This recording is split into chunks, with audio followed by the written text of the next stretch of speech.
Jo, albo jak się to godo, szczęść Boże, gris God. Kontynuujemy ostatnią naszą tarnogórską wyprawę we współpracy z lokalną organizacją miasta Gwarków. I słuchajcie, za mną bardzo ładny, taki industrialno-loftowy, ceglany budynek. Tarnogórskie Muzeum Motoryzacji, Czarnochódzka 10. Tam ponoć mam dostać zawrotu głowy od ilości i jakości artefaktów i wehikułów, jakie tam skolekcjonowano. Zobaczmy.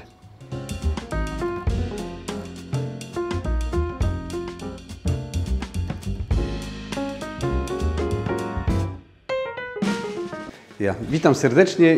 Znajdujemy się w Muzeum Motoryzacji Czarnochódzka 10 w Tarnowskich Górach. No chyba w takim największym tego typu obiekcie w południowej Polsce, jeżeli chodzi o ilość eksponatów w jednym miejscu, bo mamy ponad 700 eksponatów, ponad 300 motocykli, największa na świecie kolekcja rowerów i rowerów z silnikami, też ponad 300 i samochody, wystawa samochodów, mamy 30 eksponatów, ale takich naprawdę super niespotykanych, myślę, że nie tylko w Polsce, ale i też na świecie. No, zaczynamy zawsze zwiedzanie tu od tej części, tu jesteśmy w holu, mamy miejsce, gdzie można zostawić odzienie, jakieś tam plecaki i tak dalej, tu mamy sklepik. No i tu już wchodzimy na teren ekspozycji, zaczynamy zawsze od filmu. Mamy tak naprawdę 4 filmy. Tutaj jest ta salka kinowa, jak powstał budynek, co tu się znajduje i jak się po nim poruszamy. Natomiast później, w zależności od jaką wystawę, jaką ekspozycję wybraliśmy, puszczamy film właśnie taki wprowadzający w tematykę motocykli, bądź to rowerów i rowerów z silnikami, bądź też samochodów. Przejdziemy sobie dalej, bo tutaj już na tej przestrzeni, tutaj na parterze zebraliśmy ponad 300 rowerów i rowerów z silnikami.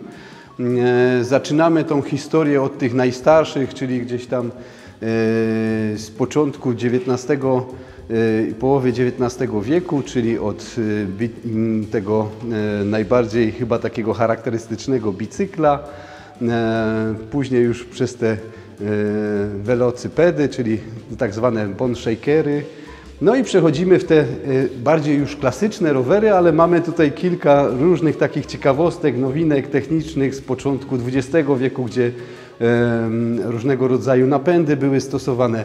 Bardzo ciekawe tandemy takie, gdzie możemy siedzieć obok siebie, tandemy, gdzie kierujący siedzi z tyłu, a z przodu pasażer, więc różnego rodzaju takie ciekawostki, nowinki techniczne z przełomu XIX-XX wieku. No i przechodzimy jakby tematycznie i też rocznikowo, przemieszczamy się przez całą historię tego, jak rower się zmieniał, co było dodawane, co było zmieniane. Właśnie potem już dodawane były te silniki różnego rodzaju, albo do ramy, albo na koło, albo dokręcane do tylnego koła, bądź na przednie koło, więc tu jakby ilość technicznych rozwiązań była różnorodna. Mamy różne marki, bo mamy Peugeota, mamy Opla, więc jakby cały ten rynek motoryzacyjny, który dzisiaj funkcjonuje, też rozpoczynał właśnie albo to od młynków do kawy, albo od innych urządzeń takich kuchennych, po właśnie przez rowery i już motocykle i samochody, nie? Także tutaj na tej sali jednej czy drugiej możemy zobaczyć różnego rodzaju takie eksponaty właśnie, które pokazują kawał tej historii, jeżeli chodzi o rozwój rowerów. No, tutaj mamy taką ciekawostkę, bo tutaj są rowery, polskie. Mamy je też trochę tak podzielone na te rowery właśnie produkowane w Łodzi, w Warszawie, no, na terenie dzisiejszej Białorusi, bo tam w Grodnie nad Niemnem. No i później przechodzimy w rowery śląskie, czyli z Katowic, z Będzina, z Żor, No z benzinem może być różnie, tak. Natomiast no, Siemianowice Śląskie, więc tu jakby też pokazujemy tą różnicę między tymi rowerami naszymi śląskimi, a tymi rowerami, które były już w centralnej Polsce produkowane, jak one wyglądały, czym one się różniły od tych naszych rowerów tutaj produkowanych na Śląsku. Te różnice są dosyć znaczne, ale to też właśnie opowiadamy, jakby pokazujemy podczas zwiedzania tych wystaw na te ciekawostki, na to, że te rowery były rejestrowane, że miały jakieś tam właśnie takie nowinki techniczne, jak kierunkowskazy, siateczki dla pań, żeby tam te suknie nie zostały gdzieś tam wciągnięte w elementy ruchome. No i wiele takich różnych ciekawostek, ale poprzez też właśnie historię podróży na rowerach, nie tylko przez Polskę, ale tak naprawdę przez cały świat. I mamy tutaj Kazimierza Nowaka, czyli tą historię, kiedy objechał rowerem przez Afrykę w latach 31 do 36. To są takie no, naprawdę bardzo ciekawe z punktu widzenia historii polskiej motoryzacji związanej z rowerami. Tu też te właśnie pierwsze starty w olimpiadach. No i też jakby historia, która poniekąd też jest związana z naszą tutaj ekspozycją. No mamy tu kilka takich egzemplarzy, które piszą tą historię i o niej też opowiadamy. No tutaj mamy też takie ciekawe rowery właśnie między innymi Opla, między innymi firmy Peugeot, ale też właśnie takie ciekawostki z południowej Europy, czyli z Włoch, taki rower Capellana, lata 20, który ciekawostką jest to, że można było przełożyć, tu się odkręca i można było przełożyć te koło w drugą stronę, tam jest mniejsza zębatka, wtedy można było jechać albo szybciej, albo wolniej. Mało tego, dlaczego Capellana? Bo jak jechał w sutannie, to można było tutaj odkręcić tą rurkę, dokręcić do tego elementu i wtedy bez problemu mógł się poruszać. Co ciekawe, rower jest na takich gumowych, twardych oponach, niepompowanych, ale ma już amortyzację, więc to są takie właśnie ciekawostki, a zobaczcie tutaj lata 20, nie? XX wieku, więc rower też bardzo ciekawe rozwiązania. Przy okazji właśnie omawiania tych wszystkich rowerów z silnikami też wskazujemy na pewne nowinki. Tak jak na przykład tutaj jeszcze, nie wiem, czy byś powiedział, do czego mógł służyć ten silnik? Znaczy, no, jak na rowerowe trochę za duży wygląda, nie? To był silnik do napędu pralki. W Stanach Zjednoczonych taki pomysł, tu za pomocą właśnie połączone to było pasem i po prostu panie sobie ułatwiały życie, czy panowie, poprzez właśnie zamontowanie, kiedy jeszcze nie było tych pralek elektrycznych, to po prostu napędzane to było za pomocą silnika spalinowego, także takie rzeczy. No tu przechodzimy dalej w kolejną salę. Mamy lata 50., 80., już bardziej kolorowo się robi. Tutaj można u nas na takich zabytkowych trenażerach sprawdzić swoje umiejętności, można się pościgać. Co ciekawe, ta firma, włoska firma do dzisiaj produkuje trenażery i rowery, a to jest taki trenażer, który był wydany na olimpiadę w Monachium w 72. Sportowcy na tych trenażerach tam ćwiczyli, przygotowywali się do zawodów. No tu już mamy kolorowo, tu już widać, tu już się zmienia ten świat tych rowerów właśnie w taki bardziej chyba współczesny. Mamy dużo kolorów, jakieś tam klaksony dziwne, jakieś udogodnienia w formie też właśnie tych silników i mamy kilka polskich tutaj fajnych, ciekawych egzemplarzy, ale też ich właśnie z Niemiec, z Włoch, z Ameryki, ze Szwecji. Cały plastikowy rower marki Volvo, także tutaj lata 80. też taka, dzisiaj chyba nie byłby eko.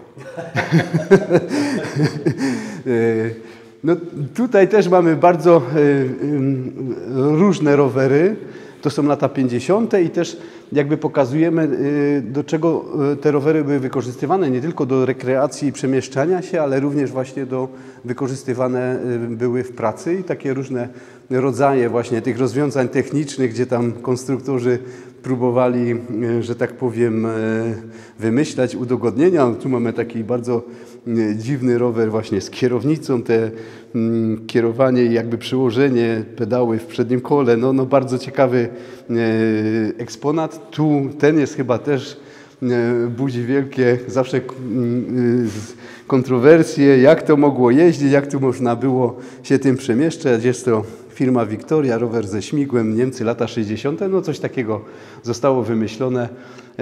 No jak się na tym jeździło, trudno powiedzieć. Tu są bardzo ciekawe takie amerykańskie, no można powiedzieć, że hulajnogi, ale są to jako rowery zakwalifikowane. Co ciekawe, one się poruszają poprzez takie lekkie unoszenie się. Tu można zobaczyć, jak się koło porusza. O, po prostu poprzez jest taki, czyli ten kierujący musiał lekko podskakiwać i się poruszał jak na dzisiejszych, można powiedzieć, hulajnogach, bardzo podobnie. Tu mamy rowery takie, które też były wykorzystywane podczas działań wojennych. One były składane. To jest rower BSA, Wielka Brytania, lata 40. I tutaj ten rower często w działaniach wojennych był wykorzystywany, bo można było go złożyć, założyć na plecy. Ten jest dodatkowo wyposażony w silnik, więc ułatwiał przemieszczanie się żołnierzy. No i tu też wchodzimy w takie klimaty i europejskie, ale też i amerykańskie. Z ciekawszych tych takich rowerów z silnikami jest ten Selection Le Poulon z 1952 roku. To jest jeden z 6, który zachował się, na którym nigdy nikt nie jeździł. Został odkryty w 2006 roku w paryskim magazynie. No i takich rowerów tam było 6 zapakowanych w pudłach. Jeden z nich trafił do naszego muzeum, także jest to też taki cukiereczek, można powiedzieć, jeżeli chodzi o te eksponaty, które się u nas znajdują. No i tutaj też mamy kilka takich różnych przykładów rowerów z silnikami. Bardzo ciekawym jest ten amerykański Show, który ma silnik ukryty tutaj, właśnie tu jest zbiornik, a tam w środku jest ukryty silnik, który napędzał te przednie koło. No widać, że taki styl amerykański, duże siodło, wygodny, duża kierownica, potężny rower. Zresztą tak jak te auta lata 40, 50, 60. Tak. No, natomiast dzisiaj jakby też się wraca do takich konstrukcji i jakby ten rower można zobaczyć bardzo podobne, które są dzisiaj produkowane i są, że tak powiem, pożądane wśród tych cyklistów, którzy gdzieś tam kochają podróżowanie na rowerach, choć to jest bardziej taki rekreacyjny. No i tutaj na tej powierzchni zebraliśmy ponad 300 eksponatów z całego świata, polskiej motoryzacji, ale właśnie Ameryka, Europa, Ameryka Południowa, więc tu jakby cały przekrój całego świata możemy zobaczyć, jak ta motoryzacja, jeżeli chodzi o rowery i rowery silnikami się zmieniała. No co ciekawe, nigdzie indziej na świecie, to jest sprawdzone, sprawdzaliśmy to, nie ma takiej kolekcji na świecie, więc to jest jedyna, którą można zobaczyć w jednym miejscu, bo to jest chyba taki jedno miejsce w Polsce, ale też na świecie, w Europie, na świecie, gdzie taką kolekcję różnorodnych pojazdów można zobaczyć podczas zwiedzania właśnie i opowieści przewodnika o tych niektórych bardzo, bardzo ciekawych egzemplarzach. Są takie też, które zostały niedawno gdzieś tam odkryte pod podłogą domu, bo zostały schowane i polski akurat rower, który też nikt na nim nigdy nie jeździł, został odkryty podczas remontu domu, więc też tak naprawdę nie wiemy jeszcze, co do nas może trafić. No i tu sobie, jeżeli chodzi o rowery, to jest to bardzo duża powierzchnia i bardzo dużo egzemplarzy, o których opowiadamy i o historii związanej z tymi rowerami, o podróżach, o rozwoju firm właśnie tych motoryzacyjnych na podstawie tych eksponatów. A z tej strony znajdują się samochody. Mamy 30 pojazdów. Ja już tu może zaświecę światełko. I tu mamy francuskie, bo mamy Renault i Citroena z lata 20. Tu ten Renault to jest jeszcze samochód, który jest na konstrukcji drewnianej. Ta blacha tylko to jest, ona jest nałożona na tą konstrukcję drewnianą, służy jako taka, że tak powiem, wizualnie ochronna i nie było jeszcze, wtedy nie produkowano samochodów na ramach stalowych. Natomiast później już tu przechodzimy właśnie w takie pojazdy i w takie samochody, które znacząco wyróżniały się na tym rynku motoryzacyjnym i dokonały taką zmianę w patrzeniu na samochody. Bo tu jeszcze mamy samochody, gdzie nie ma z przodu hamulców, a tu już przechodzimy 38 rok, już przechodzimy w piękne BMW 327 Cabriolet, który był no, takim znaczącym krokiem do przodu, jeżeli chodzi o kwestie wygody, nowinek technicznych. Też to było ulubiony samochód wysokich oficerów niemieckich. Podczas II wojny światowej takim samochodem jeździła też Ewa Braun. No tu mamy też taki kabriolet angielski, który zrobił furorę za oceanem, bo to był ulubiony samochód w latach 50. Amerykanów. Jakby pierwszym, który jakby może i zareklamował trochę ten samochód, to był prezydent USA John F. Kennedy, który wybrał się ze swoją małżonką w podróż poślubną takim samochodem, ale tu też i Elvis Presley jeździł takim samochodem, Ronald Reagan, James Dean, przepraszam, więc i w kilku filmach amerykańskich występował, więc to jest też taka ikona motoryzacji, mimo że mały, mimo że angielski, to bardzo podobał się za oceanem i robił tam naprawdę furorę, jeżeli chodzi o takie roadstery, cabrio i w kontekście amerykańskiej, gdzieś tam tych dużych Cadillaców i różnorodności pojazdów produkowanych w Stanach, ten był ulubionym właśnie samochodem gwiazd i osób związanych z polityką. No, tu mamy też już teraz tak, przechodzimy w lata 30. polski Fiat 508, który był produkowany na licencji włoskiego Fiata, natomiast no niestety działania wojenne spowodowały to, że fabryka została doszczętnie w Warszawie zniszczona. I bardzo mało tych pojazdów się zachowało. To jest też samochód, który nie akurat ten, ale ten model występował w filmie Wabank. I to był najczęściej spotykany przed wojną na polskich drogach polski samochód, który był produkowany w Polsce, w Warszawie, w fabryce. Więc tutaj no to są takie lata 30. Ten jest bardzo ciekawy, tutaj ten Mercedes, to jest taka no dzisiejsza powiedzmy klasa C.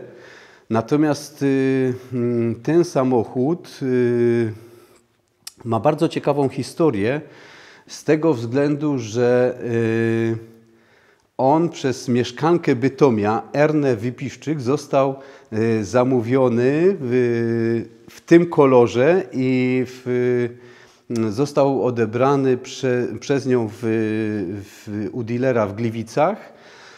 Przed wojną jest to potwierdzone przez archiwa Mercedesa w Stuttgarcie. One potwierdzają, że to jest właśnie ten egzemplarz, ten model i w tym kolorze, który został na zamówienie sobie, tu indywidualny ten kolor został zamówiony przez tą panią, więc bardzo blisko wrócił tutaj w nasze, że tak powiem, rejony, no jest u nas muzeum. No kolejnym przepięknym kabrioletem jest ten Mercedes-Benz 170 SB, no to już lata 50.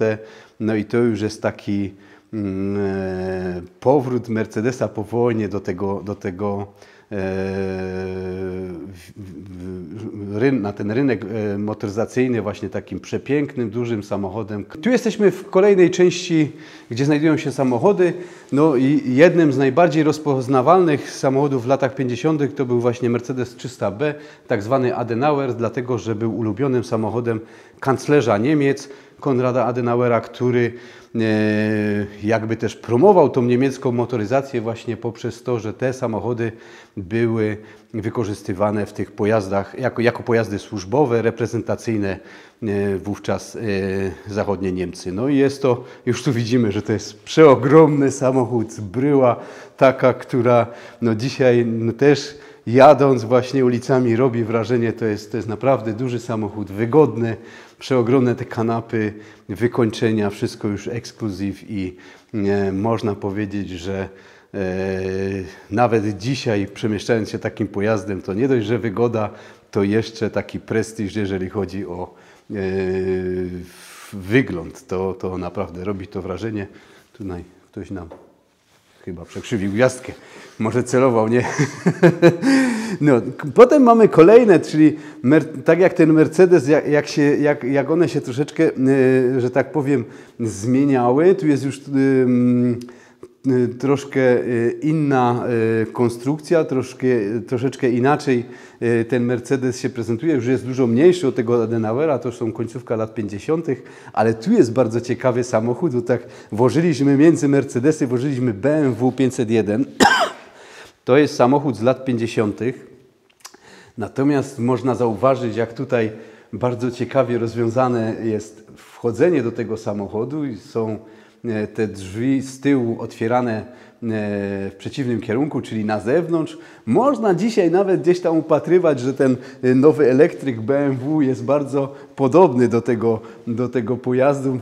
Najprawdopodobniej ktoś się tam nim przy konstruowaniu tego nowego właśnie samochodu sugerował. Też tam są te tylne drzwi otwierane na zewnątrz. No tu mamy kolejnego Mercedesa, też bardzo pięknego. Też lata 50., końcówka lat 50. To jest 219 W105, ale bardzo ciekawym też pojazdem jest ten Triumph TR4.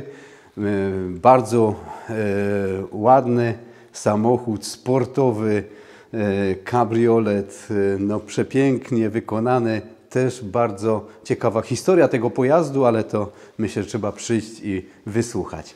No też nietuzinkowym samochodem jest Jaguar E-Type Coupe, jeżeli chodzi o tę naszą kolekcję. Silnik ponad 4,2 litra. Nawet tak naprawdę Porsche zachwycał się tą bryłą i tym samochodem. Jest on nawet na dzisiejsze czasy no, przepiękny. Ta maska jest otwierana właśnie w taki sposób, gdzie razem jest to zintegrowane z lampami, z tym przednim pasem. No, samochód ma przepiękną linię i jak na lata 60. był jednym z najszybszych, najlepiej prowadzących się pojazdów tamtych czasów i robił naprawdę furorę na drogach i pod kątem technicznym, i jazdy, i wykonania. Zresztą no, wystarczy spojrzeć na niego, nie? Także, a tu mamy takie ciekawostki, mamy 3 Mercedesy, które pokazują jak 3 kabriolety. Mercedes 190 SL z lat 60. Później właśnie kolejny jego następca. Tu możemy też zobaczyć, jak się ta linia zmieniała. Ten środkowy to jest ta zwana Pagoda w związku z jego tutaj nadwoziem, ale to myślę szczegóły opowiemy podczas już wizyty w naszym muzeum takiej pełnej. No tu mamy już takie lata 70. Już widzimy, że te bryły się zmieniały i te 3 kabriolety to jest taki właśnie, pokazujemy tutaj jak się zmieniała stylistyka Mercedesa, jakie były tutaj różnice, jakie nowinki były wprowadzane w kolejnych modelach i co też, jakie udogodnienia, jeżeli chodzi o kierowców. No to też taki bardzo ciekawy Mercedes, ten 220 SEP, to jest W128, ale w wersji coupe.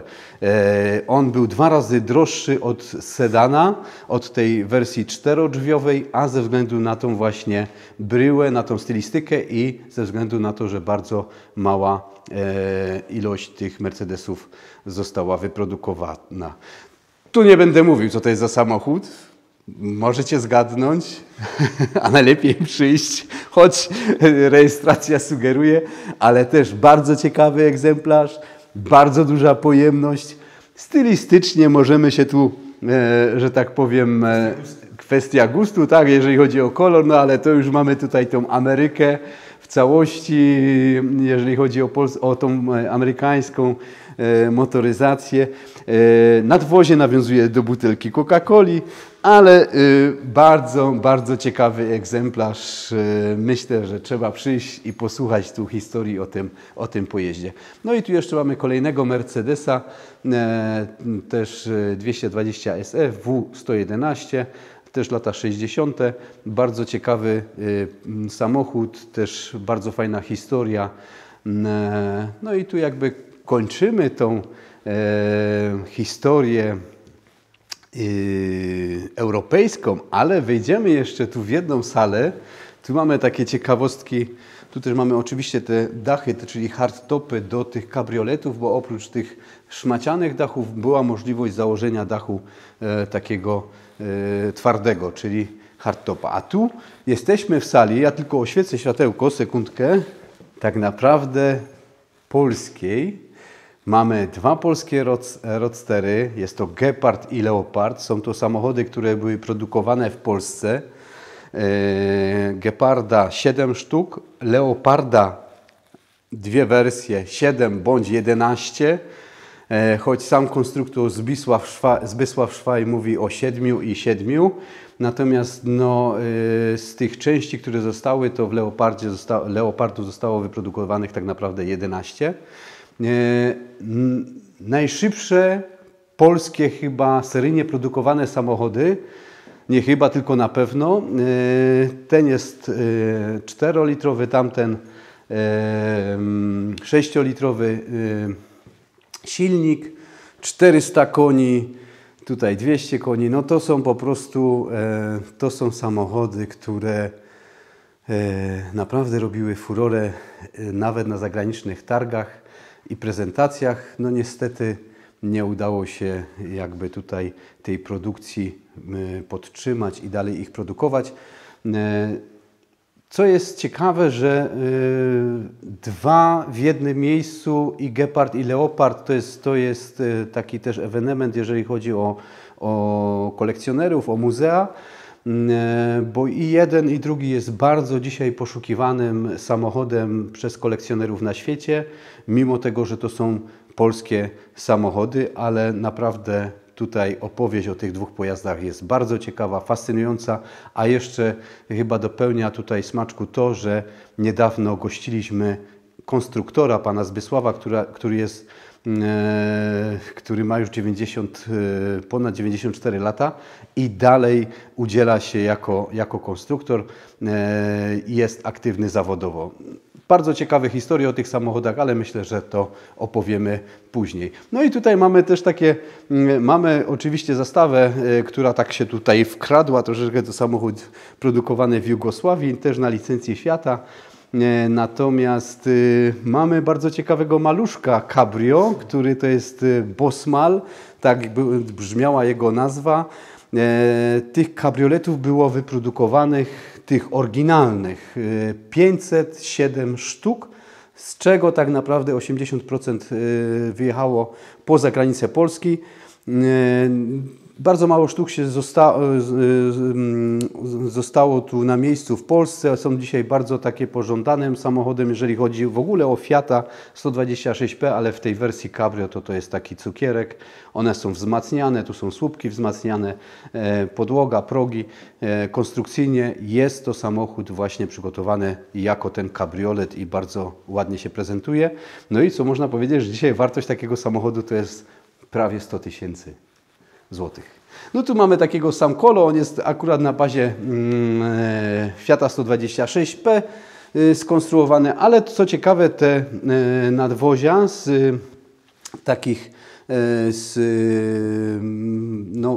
lekkich stworzyw, właśnie. Konstrukcja tutaj nadwozia to są tworzywa sztuczne. One powodowały, że samochód był bardzo lekki i można było właśnie zrobić taki samochód na bazie Fiata 126P, ale można było też dużo mniejszy silnik zamontować. Wtedy mógł być jako nawet motorower. Co ciekawe, fabryka tych nadwozi mieściła się w Gliwicach, tam zmieniała 2 razy miejsce, natomiast no też tutaj było to produkowane niedaleko Tarnowskich Gór.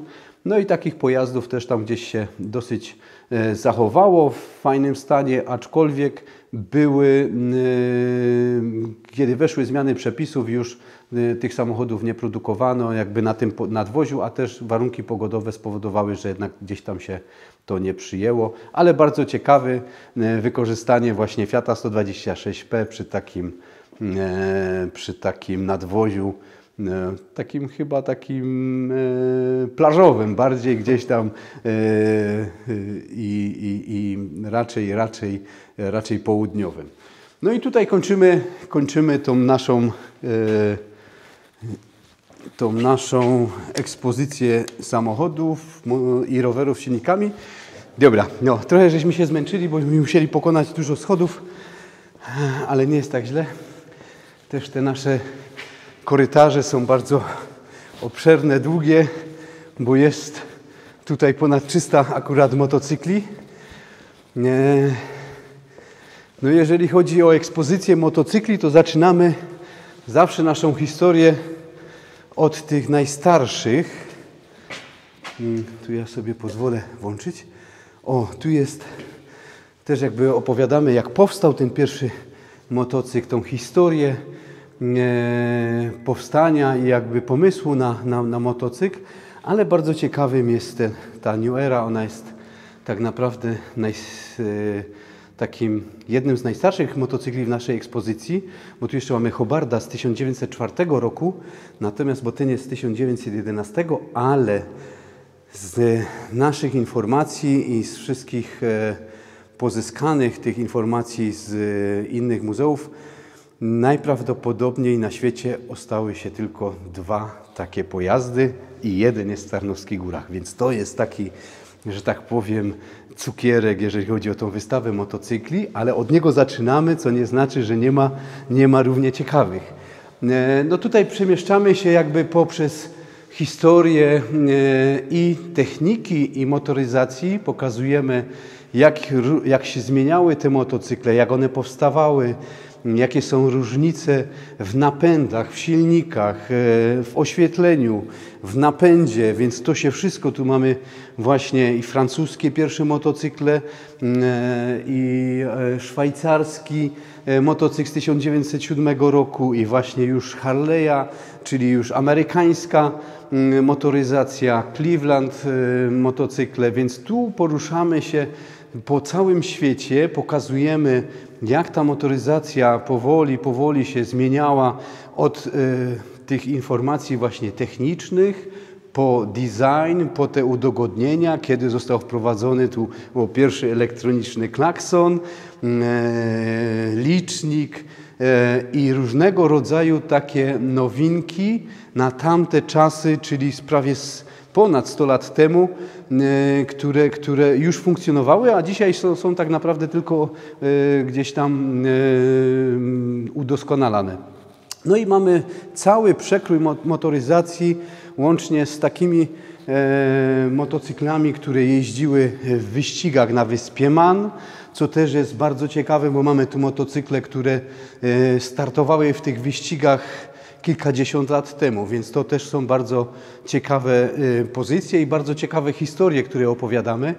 No tu przenosimy się troszeczkę właśnie w tą taką amerykańską motoryzację. Mamy Harley'a i Indiana w jednym miejscu.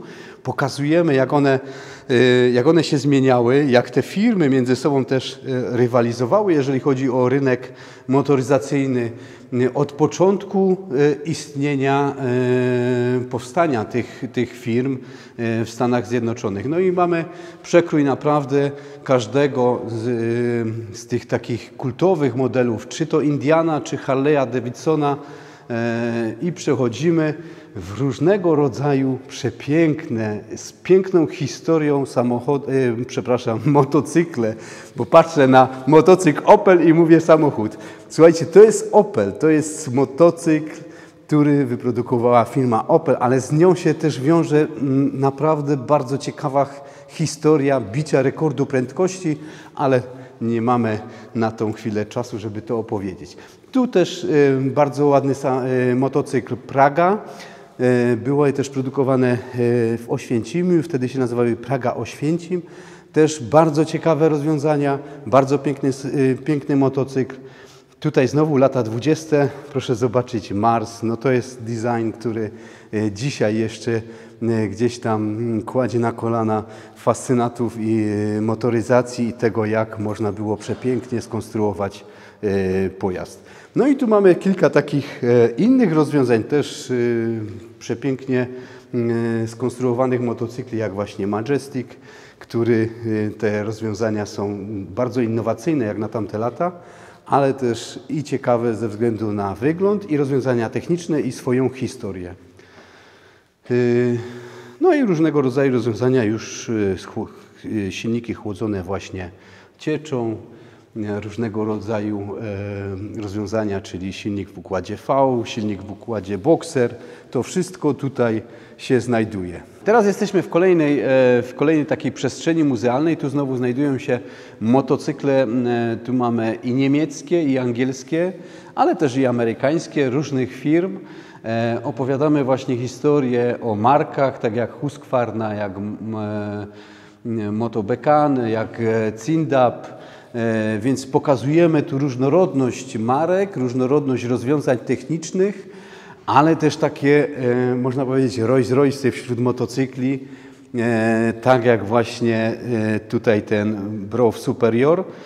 To jest Wielka Brytania, to był właśnie taki motocykl robiony na indywidualne zamówienie, każdy się różnił i dzisiaj bardzo pożądany. No, można powiedzieć, tak naprawdę to jest taki Rolls-Royce wśród motocykli i do dzisiaj to jest i rozwiązania techniczne, i jakby design jest przepiękny. Tutaj też pokazujemy na podstawie takich motocykli jak Sokół i Triumph, jak może wyglądać renowacja, czyli tu mamy takie odrestaurowane motocykle Sokół 125, a tu mamy taki sam model, ale zachowany w oryginale, niedotykany przez naszych tutaj mechaników, pracowników i restauratorów. Natomiast co jest takie, na podstawie tego też jakby oceniamy, co się komu bardziej podoba, bo są dwie szkoły. Jednym podobają się właśnie takie odnowione te motocykle, a jedni twierdzą, że jednak większą wartość stanowi ten motocykl, który się zachował w oryginale. Można go odpalić, na nim przejechać, ale jest niedotykany przez ręce, że tak powiem, mechanika, lakiernika bądź innego specjalisty, jeżeli chodzi o kwestie techniczne. No i też jakby ten różnego rodzaju tu jeszcze rozwiązania, jeżeli chodzi o te motocykle z lat 30. Tutaj i firma Benelli, i mniej znane firmy, ale też które się zapisały na kartach historii, jeżeli chodzi o motocykle. Tutaj też właśnie ten Puch austriacki, też bardzo dzisiaj mało znana, ale wówczas znana firma produkująca motocykle.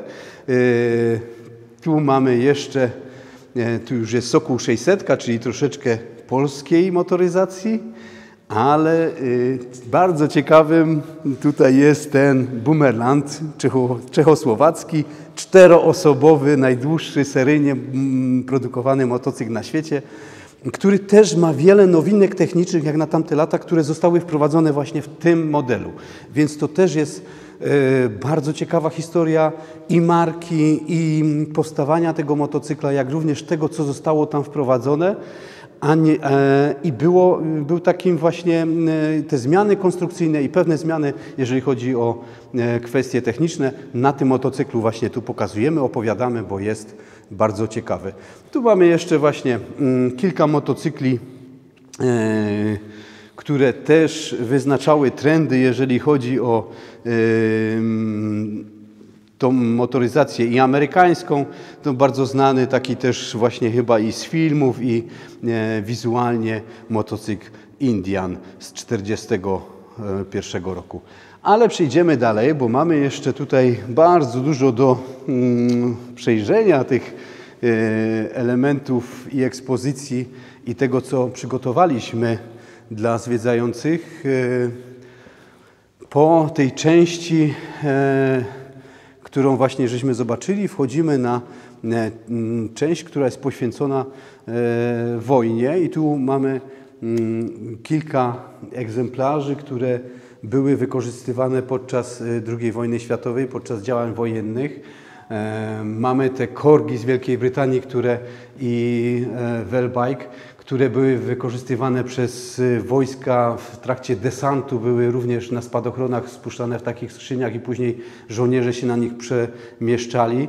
No i oczywiście te motocykle, które były wykorzystywane podczas II wojny światowej. Włoskie, radziecki, amerykański, Szwecja, niemieckie.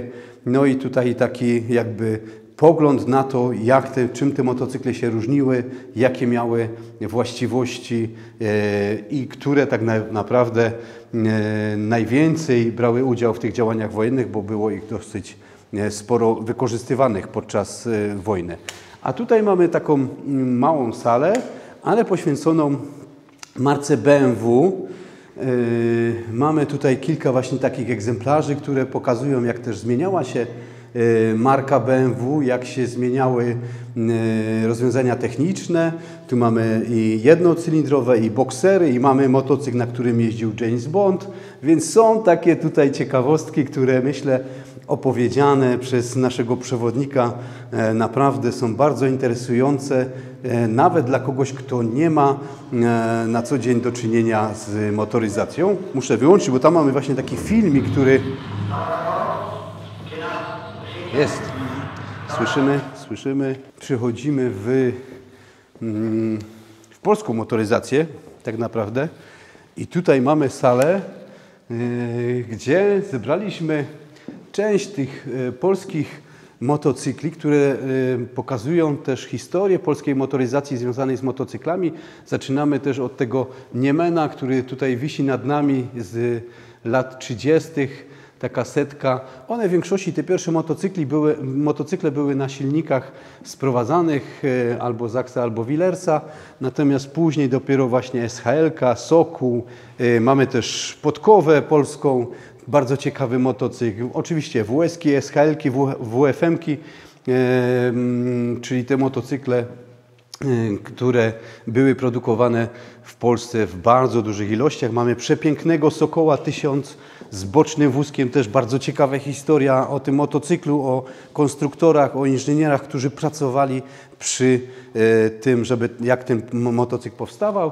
Też i osy, też i junaki różnego rodzaju, czyli od M07 po B20 i te polskie motorowery. Wśród tutaj jednym z takich bardzo ciekawych egzemplarzy jest jedyny w Polsce taki motocykl fabiański z lat 40. z rejonu Częstochowy, więc tu bardzo ciekawa historia tego motocykla. On tam też 2 razy zmieniał właściciela, ale trafił do nas do muzeum i jest w oryginalnym malowaniu, w oryginalnym kolorach, tak jak został tam przez konstruktora zrobiony. Ale jest jedyny wyprodukowany i jedyny, który się zachował. Bardzo ciekawe motocykle tu jeszcze mamy. To jest firma z Katowic, firma MOJ. Produkowała przed wojną też gdzieś tam zbieżne, konstrukcyjne z Indapem. Natomiast co ciekawe, ten motocykl Moja był produkowany w 99% z polskich elementów, z polskich części. Tu jedynie łańcuch i łożyska nie były produkowane, czy były sprowadzane, ale tak w całości jest to polska konstrukcja, polska myśl techniczna, no i fajnie, bo są nasze tu ze Śląska, czyli takie moje, nasze.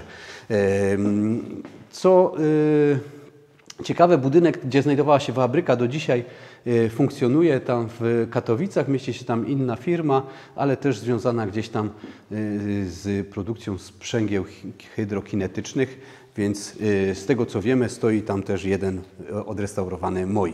No i tu opowiadamy tą całą historię właśnie od tych żaków, komarków, perkunów i innych sokołów że tak powiem, osy, czyli te polskie wespy. Opowiadamy historię motocykli, które powstawały i były produkowane w Polsce. Następną salą przechodzimy właśnie na taką motoryzację trochę lżejszą, bo i skutery, i takie tu zobaczymy bardzo ciekawe rozwiązania, jeżeli chodzi o, można powiedzieć, te autopedy z 1916 i 1918 roku, które tutaj mamy. Można powiedzieć, że przypominają dzisiejsze hulajnogi. Bardzo są zbieżne z tym, co możemy spotkać na dzisiejszych drogach, ale zobaczcie, ponad 100 lat temu już takie pojazdy funkcjonowały. Fakt, że są silniki spalinowe, ale bardzo też ciekawa tutaj historia, jeżeli chodzi o rozwiązania techniczne. Tu opowiadamy, jak to działało, jak się na tym jeździło i kiedy ona jechała, kiedy stała, bo to jest tutaj bardzo istotne, ale bardzo fajne rozwiązania. No i mamy kilka różnego rodzaju skuterów, od właśnie Moto Guzzi, Lambretty, Siambretty, nawet polską motorynkę. Tu jest bardzo ciekawy taki francuski skuter walizkowy, który można było zabrać nawet do samolotu, spakować, a później na lotnisku wyjść i się przemieszczać na nim, a dodatkowo spakować tam jakąś butelkę dobrego francuskiego wina. Tu mamy ściankę, że tak powiem, na pamiątkowe zdjęcia i egzemplarze, na których można zasiąść, można sobie dopasować, wsiąść do wózka bocznego tutaj w tym egzemplarzu, jak również zrobić sobie fajną pamiątkową fotkę na pamiątkę. No tutaj też już przechodzimy w takie konstrukcje powoli lat 70., 60., 70., ale też pokazujemy kilka rodzajów właśnie silników, motocykli z silnikami typu Boxer. Też omawiamy tutaj jak się to zmieniało, jakie to są właśnie marki, czym się charakteryzowały i dlaczego jedne opadły, a jedne dzisiaj funkcjonują bardzo ładnie. Tu mamy też przepiękny, dziwny motocykl, który tak naprawdę w bardzo podobnej wersji do dzisiaj jest produkowany. Lata 60. to jest taki motocykl, który ma napęd na przednie i na tylne koło, ale myślę, że ciekawostki to już opowie przewodnik na miejscu. Tutaj też taki Riedel Ime, taka konstrukcja pszczoły.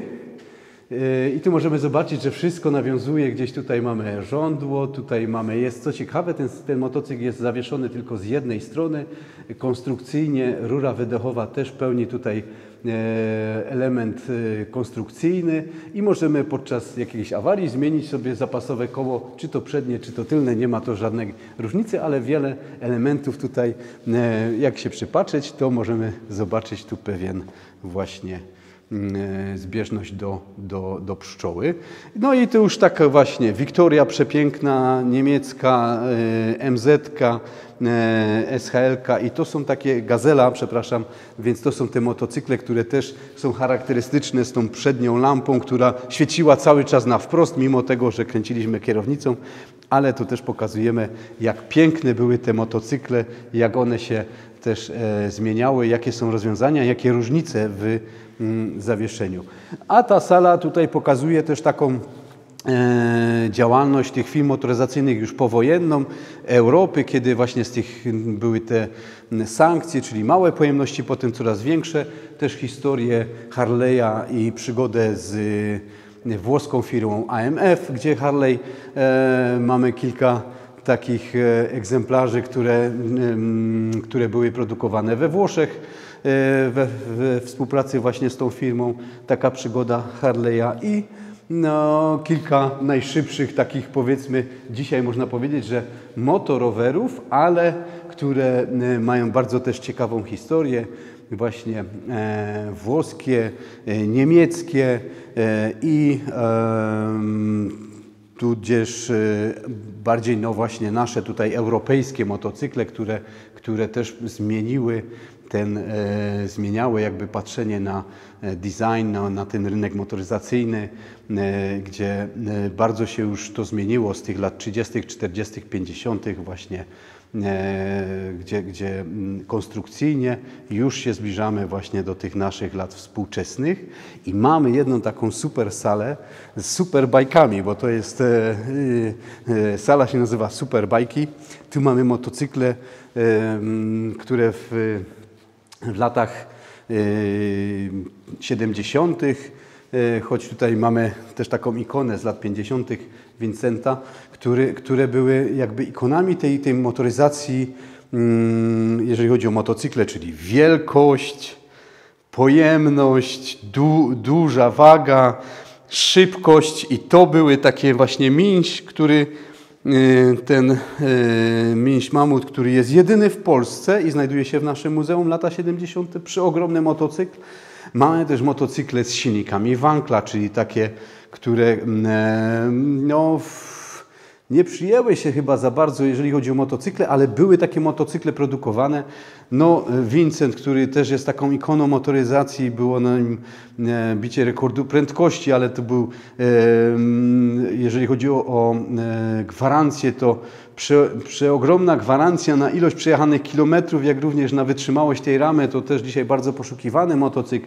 I na przykład Honda, która poprzez to, że Stany Zjednoczone nałożyły sankcje pojemnościowe na motocykle sprowadzane, wymyśliła, że zrobi mały silnik, ale z turbodoładowaniem, więc to takie rzeczy tutaj też się znajdują i można je zobaczyć na żywo. Może nie dotykać, ale... I tyle by było, jeżeli chodzi o motocykle. Tu jeszcze mamy na koniec takie 4 egzemplarze. To jest Super X, dwa motocykle, które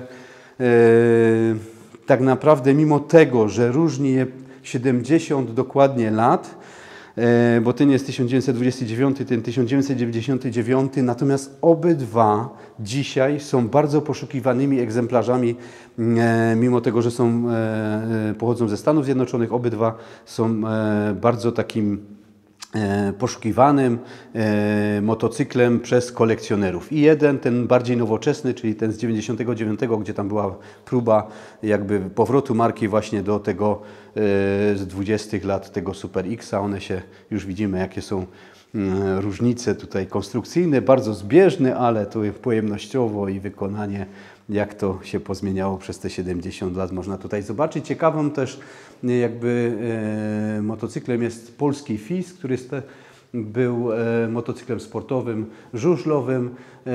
Też ciekawa bardzo historia i historia, która też jest związana z Tarnowskimi Górami i z fabryką w Tarnowskich Górach, ale to myślę, że nie będę tutaj zdradzał tajemnic. No i tyle, Szanowni Państwo. My serdecznie zapraszamy do nas. Mieścimy się w Tarnowskich Górach przy ulicy Czarnochódzkiej 10. Jedyna taka ulica w Polsce i jedyne takie muzeum w Polsce. Słuchajcie, ponad 700 egzemplarzy, eksponatów z całego świata. Rowerów z silnikami, samochodów i motocykli. I nie tylko dla fanów, również dla osób, które tak naprawdę jeszcze nie wiedzą, że ta motoryzacja ich zafascynuje, muszą do nas przyjść, bo osoby, czy to dzieci, czy kobiety, które zwiedzą i posłuchają historii, mówią, że to warto zobaczyć i jest to ich konikiem po zobaczeniu tej naszej ekspozycji. Więc serdecznie zapraszamy Państwa do Muzeum Motoryzacji Czarnochódzka 10. Jesteśmy dla Państwa, jesteśmy w Tarnowskich Górach, na Śląsku i otwarci na współpracę. Słuchajcie, no tylu eksponatów i takich perełek, po prostu artefaktów, tego się człowiek nie spodziewał. Super sprawa do zobaczenia i to nie tylko jak jesteście fanami motoryzacji, bo ja na przykład nie bardzo jestem, ale to jest coś po prostu genialnego. Dziękuję Wam pięknie za uwagę. Zostawcie jakiś komentarz, łapę w górę Odwiedźcie też stronę lokalnej organizacji turystycznej miasta Gwarków i myślę, że to w takiej współpracy jeszcze nie jest ostatni materiał i ostatnie słowo. Także czymcie ręka w batkach, na pulsie. Nara. A jo pyndaluja. Do dum.